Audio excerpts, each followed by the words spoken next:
حفاظت فرمائے۔ اول تو فوٹو کشی ہونی ہی نہیں چاہیے، بری بات ہے۔ جہاں ہم سے بھی غلطیاں ہوئی ہیں، ہم بھی اپنی غلطی کا اعتراف کرتے ہیں، اللہ ہمیں معاف فرما دے۔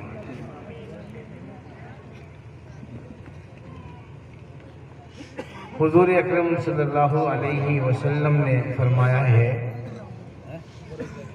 ما نقص مال عبد من صدقۃ،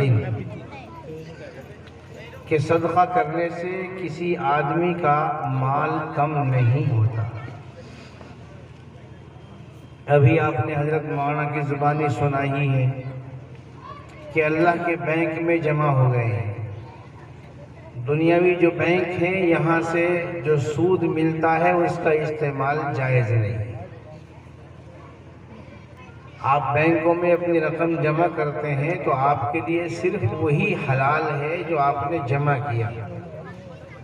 سال دو سال میں اگر کچھ بڑھ کر آ رہا ہے، چاہے وہ انٹرسٹ کے نام پر آ رہا ہو، نفع کے نام پہ آ رہا ہو، لیکن ہماری شریعت اس کو سود ہی کہتی ہے، اس کا استعمال بالکل جائز نہیں ہے۔ اس کو الگ نکال کر جہاں اس کے خرچ کرنے کا شریعت نے حکم دیا وہیں خرچ کرنا چاہیے۔ گھر کی لیٹرین پیشاب خانے نہیں بنانے چاہیے۔ یہ غلط سوچ پیدا ہوئی ہے کہ وہ راستے میں لگا دیں گے، لیٹرین بنا دیں گے، مسجد کی پیشاب خانے بنا دیں گے۔ جس چیز سے آپ فائدہ اٹھا رہے ہیں اس کا وہاں استعمال جائز نہیں ہے۔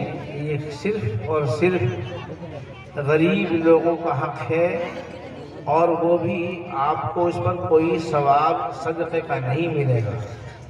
ہمدردی کی وجہ سے اللہ آپ کو ثواب دے دے وہ الگ چیز ہے۔ تو غرض یہ کہ یہاں کے بینک جو انٹرسٹ دیتے ہیں وہ حرام ہے، اور اللہ کو آپ جو قرض دیتے ہیں اور اللہ جو بڑھائیں گے وہ آپ کے لیے بالکل حلال۔ من ذا الذی یقرض اللہ قرضا حسنا فیضاعفہ لہ اضعافا کثیرہ۔ اللہ فرماتے ہیں کہ کون ہے جو اللہ کو قرضہ دے، قرض حسنہ دے، اور اللہ اس کو اتنا بڑھائے جس کی کوئی حد نہیں ہے، اضعافا کثیرہ۔ یہاں تو طے ہوتا ہے کہ 1 سال میں اتنا بڑھے گا، 5 سال میں اتنا بڑھے گا، 7 سال میں اتنا بڑھے گا۔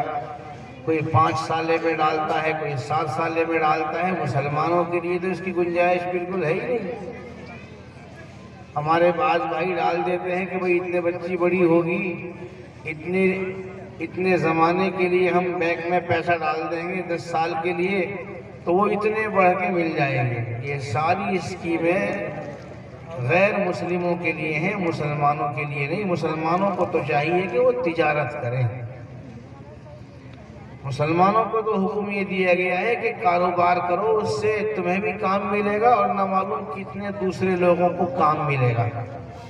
بینک میں پیسہ ڈالنے سے آپ کو نہ آپ کے کسی دوسرے بھائی کو کوئی کام نہیں ملتا ہے۔ خیر، اس وقت زیادہ تفصیل کا موقع نہیں ہے، مجھے تو چھوٹی سی بات عرض کرنی تھی کہ جو آپ دے رہے ہیں یہ قرض حسنہ ہے۔ ایک حدیث شریف میں آتا ہے کہ اللہ تعالیٰ تمہارے دیے ہوئے صدقے کو ایسے بڑھاتے ہیں جیسے تم اپنے گھوڑے کے بچے کو دودھ پلا کے پال کر بڑا کرتے ہو۔ جس طرح تم اپنے جانور کے بچے کو دودھ پلا کے بڑا کرتے ہو، پالتے ہو، ایسے ہی اللہ تعالیٰ بھی تمہارے دیے ہوئے صدقے کو ایسے ہی بڑھاتے رہتے ہیں۔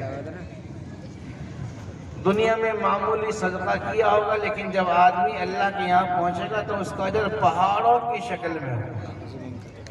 تو آپ حضرات نے ابھی جو قربانی دی ہے، بڑی قربانی دی ہے، 1 گز 2 گز 5 گز، بہت بڑی بات ہے، اور یہ ہمیشہ کے لیے آپ کی ایسی تجارت بن گئی جس میں گھاٹے کا سوال نہیں۔ ان لوگوں نے جنہوں نے 1 2 5 گز زمینیں دی ہیں، ہمیشہ کے لیے، چاہے اب وہ دنیا میں رہیں یا نہ رہیں، ان کو جب تک اس زمین پر قرآن کریم پڑھا جاتا رہے گا اور انشاءاللہ پڑھا جاتا رہے گا، تو قرآن کریم پڑھنے والوں کو جو ثواب ملتا ہے 1 حرف پر 10 نیکی، اور دن بھر میں کتنا قرآن کریم پڑھا جائے گا۔ ایک مدرسے میں اوسطاً 50 بچے بھی اگر ہم لگا لیں، 50، حالانکہ ہمارے یہاں تو بچے بہت زیادہ پڑھتے ہیں، ایک استاد کے پاس 80 بچے، 90 بچے، لیکن ہم کم سے کم لگاتے ہیں 50 بچے، اور 50 بچے دن بھر میں کتنا قرآن کریم پڑھیں گے؟ ایک بچہ جو حفظ پڑھتا ہے، پہلے وہ مطالعہ سناتا ہے، پھر اسی سبق کو سناتا ہے، پھر اسی کا سبق کا پارہ سناتا ہے، پھر اسی کو پارے کی شکل میں، ایک بچہ 4 مرتبہ استاد کے پاس آتا ہے، قرآن شریف پڑھنے والا، حفظ پڑھنے والا، تو دن بھر میں وہ کتنے حروف پڑھتا ہے ہم اندازہ بھی نہیں لگا سکتے، اور 50 بچے کتنے حروف پڑھیں گے، اور دن بھر میں کتنی نیکیاں جمع ہو جائیں گی۔ تو میرے بھائی اور بزرگوں، یہ آپ حضرات نے جو حصہ لیا ہے زمین میں اور زمینوں کے وعدے کیے ہیں، آپ کے تو ماشاءاللہ وارے نیارے ہوں گے، آپ کے تو ہمیشہ کا معاملہ آپ نے سیدھا کر لیا اپنا، آپ قبر میں چلے جائیں گے اور نیکیاں برابر آ رہی ہیں، برابر آ رہی ہیں، برابر آ رہی ہیں، اور آتی رہیں گی، آتی رہیں گی، اور قیامت تک آتی رہیں گی۔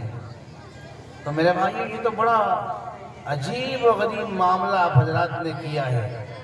جو ہمارے بھائی باقی رہ گئے ہیں، ان کو بھی اس میں حصہ لینا چاہیے۔ ابھی 55 گز کے آس پاس میں زمین آئی ہے، 100 گز کا پلاٹ ہے، قریب 45 گز کے آس پاس کی بات رہ گئی ہے۔ ہمارے بھائیوں کو اور ہمت کرنی چاہیے، اس میں تھوڑی تھوڑی اور بڑھا دیں، اور بڑھا دیں۔ یہ جنہوں نے حصہ اب تک نہیں لیا وہ بھی دیکھ لیں اور گنجائش نکال لیں، اللہ کرے آسان ہو جائے، یہ پوری 100 گز زمین جو ہے مدرسے کے لیے وقف ہو جائے، اور یہاں اللہ تعالیٰ 1 منزل، 2 منزل، 3 منزل ایک بڑا مدرسہ بنا دے۔ شہروں میں تو اونچی اونچی بلڈنگیں بن جاتی ہیں، نیچے سے مضبوط لے کے چلنا چاہیے تاکہ 3 منزل تو آرام سے بن سکے، اور پھر 2 3 استاد پڑھائیں گے۔ ماشاءاللہ بچے بڑھ رہے ہیں، آبادی بڑھ رہی ہے، ابھی تو آبادی اور آگے جائے گی، تو بچے بڑھیں گے، پڑھنے والے بڑھیں گے۔ تو میرے بھائی اور بزرگوں، یہ بڑا عمدہ کام آپ نے کیا ہے۔ تو یہ مال جو آپ نے صدقہ کیا ہے، یہ کبھی کم نہیں ہوتا ہے۔ صدقے کے طور پر کیا ہوا جو مال ہے وہ گھٹتا نہیں ہے، بلکہ بڑھتا ہے، زیادہ لے کے آتا ہے۔ تجربے کی چیزیں ہیں۔ اور میرے بھائیوں، یہاں قرآن کریم پڑھا جائے گا۔ ابھی آپ نے دیکھا کہ 3 بچوں نے حفظ مکمل کیا، 6 بچیوں نے ناظرہ مکمل کیا۔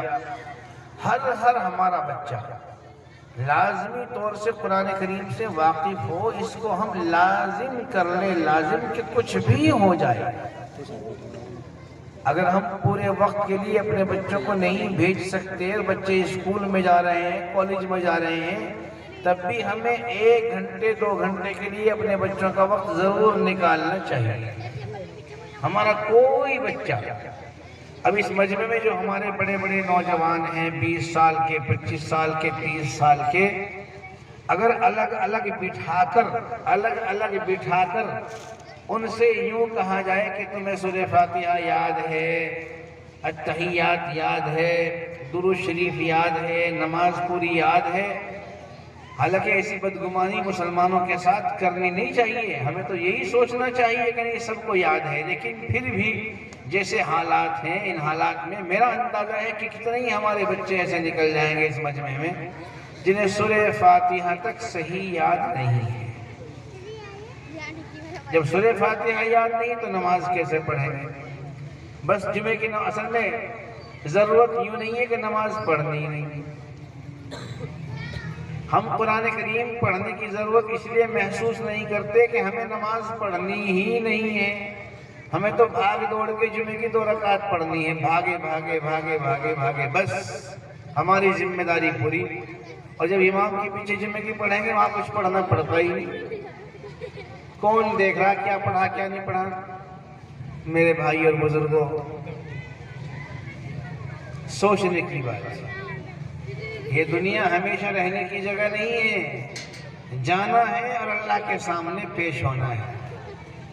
اللہ کے سامنے پیش ہونا ہے. لازمی حساب و کتاب ہونا ہے. پوچھا جائے گا، پوچھا جائے گا. یہ اللہ کی جو بے شمار نعمتیں وَلَتُسْأَلُنَّ يَوْمَئِذٍ عَنِ النَّعِيمِ، جو دن بھر میں ہزاروں نعمتیں اللہ کی استعمال کرتے ہیں، ہر نعمت کے بارے میں پوچھا جائے گا. ہمارے پاس کوئی جواب نہیں ہوگا، خاموش سر جھکائے کھڑے ہوں گے. پھر اللہ کی مرضی ہوگی، چاہے ادھر دھکا دے دے اور چاہے ادھر بلا لے. اس لیے ہمارے مسلمان بھائیوں کو صرف امیدیں نہیں پالنی چاہیے. جیسے ہم نے امیدیں پال رکھی تھی 1 مہینے تک، یوں ہو جائے گا، یوں ہو جائے گا، یوں ہو جائے گا، اور پھر ہم یوں کریں گے، پھر ہم یوں کریں گے. یہ ہماری جو بے اعتدالیاں ہیں، جو ہماری یہ اونچی اونچی بولیاں ہیں، انہوں نے مسلمانوں کا بیڑا غرق کر رکھا ہے. ابھی ملا کچھ نہیں، پہلے سے پہلے اعلان ہو رہا ہے مسلمانوں کی طرف سے، ہم دیکھ لیں گے، ہم یوں کر لیں گے، ہم یوں کر لیں گے. اب کہاں جائیں، کیا دکھاؤ گے کسی کو؟ تو میرے بھائیو، یہ جو امیدیں پالتے ہیں گھر بیٹھے بیٹھے، ان سے کام نہیں چلنے والا ہے. تدبیریں اختیار کرنی چاہیے، محنت کرنی چاہیے، اور ہمیں اپنے آپ کو مسلمان بنانا بھی چاہیے. اللہ ہم سب کو کہنے کے لیے بہت ساری باتیں ہیں بھائی. اب زیادہ وقت مناسب بھی نہیں ہے، چونکہ میرے خیال سے 9 بجے تک کا آپ کے جلسے کا وقت تھا. کافی وقت ہو گیا ہے. اللہ تعالیٰ اس جلسے کو کامیابی عطا فرمائے. آپ سب لوگوں کو اللہ قبول فرما لے، اس مدرسے کو قبول فرما لے، اور جس جگہ کے بارے میں وچار ہو رہا ہے، سوچ وچار ہو رہا ہے، اللہ اس کا حصول آسان فرما دے، آسان فرما دے. آپ بھی ہیں انشاءاللہ، آپ ہی آج بھی آپ نے کیا، آگے چل کے بھی آپ ہی کریں گے، اور پھر عمارت بھی انشاءاللہ آپ ہی بنائیں گے. بس اتنی رائے، اتنا مشورہ ضرور ہے کہ جب بنائیں تو نقشہ وقشہ ضرور بنوا لیں. بے حساب عمارت کھڑی نہ کریں. جب آپ زمین آپ کو مل جائے اور آپ بنانے کا ارادہ کریں تو کسی انجینئر سے صحیح سا نقشہ ضرور بنوا لیں، تاکہ جگہ بیکار نہ جائے اور صحیح جگہ زینہ چڑھ جائے. یہاں زینہ چڑھے گا، اتنا بڑا کمرہ بن جائے گا، اور اتنے کمرے بنیں گے وغیرہ وغیرہ. ہم زیادہ تر بے حساب کہیں بڑا کر دیا، کہیں چھوٹا کر دیا. جتنا مناسب ہے بچوں کو پڑھانے کے لیے کمرے بڑے ہی ہونے چاہیے، ہوادار کمرے ہوں، صاف ستھری جگہ ہو، بچوں کو بیٹھنے میں پڑھنے میں کوئی مشقت نہ ہو. گرمی کے موسم میں ہمارے مدرسوں میں اتنا حبس ہو جاتا ہے کہ سانس لینا مشکل ہو جاتا ہے. کچھ تو ہمارے بچے زیادہ تر بغیر نہائے دھوئے کئی دن کے کپڑے پہنے ہوئے مدرسوں میں آ جاتے ہیں. بھیڑ بھاڑ کمروں میں زیادہ ہوتی ہے، ہوا نکلنے کی جگہ نہیں ہوتی ہے. اب جو لوگ اندر بیٹھے ہیں وہ تو بیٹھے ہیں، جب کوئی آدمی باہر سے آتا ہے اور وہ کمرے میں گھستا ہے تو اسے تو دوزخ سی محسوس ہوتی ہے. تو میرے بھائی اور بزرگوں، میرے کہنے کا منشا یہ ہے کہ جو بھی کام کیا جائے پلان کے ساتھ میں، منصوبے کے ساتھ میں کیا جائے، تاکہ پیسہ لگے تو صحیح لگے، بے حساب پیسہ نہ لگے. اللہ اس مدرسے کو قبول فرمائے اور آپ لوگوں کو جزائے خیر عطا فرمائے.